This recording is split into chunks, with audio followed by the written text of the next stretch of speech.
In this video, we'll take a closer look at how to request user modifications using Xiting Central Workflows, also known as XCW.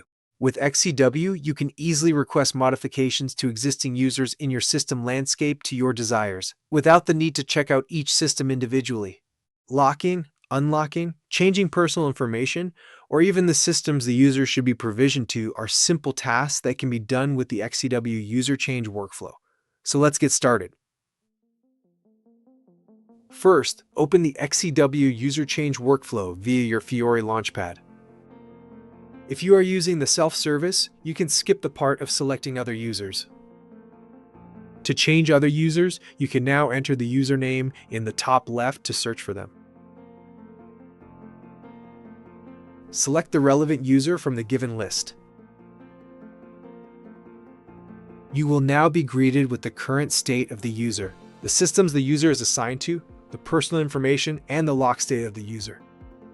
In the top, you might be asked to select an user owner, which is the department or user responsible to approve this user change request. Under the menu point System Assignments, you can now add systems via the Add button or remove systems via the little cross button at the end of each assigned systems row in the table below.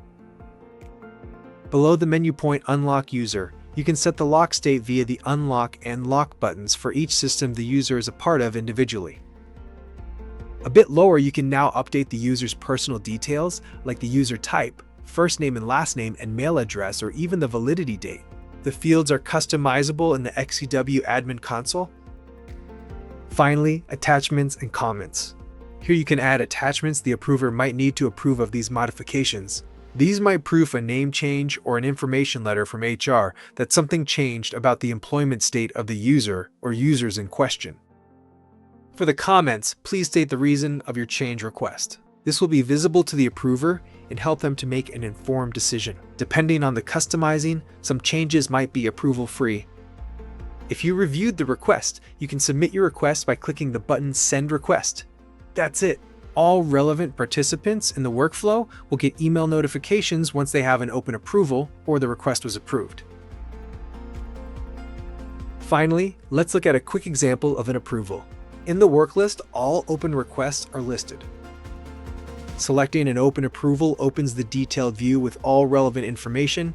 This includes information about the work item itself, the requested changes to the user or users in question, the attachments added to the request, and the comments from admins. The approver can now approve, reject, or approve only certain changes.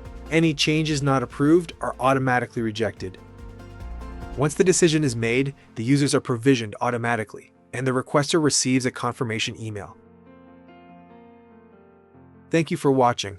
Would you like to find out more about Xiting Central Workflows? Check out our video channel on our homepage or feel free to contact us. We will get back to you as soon as possible.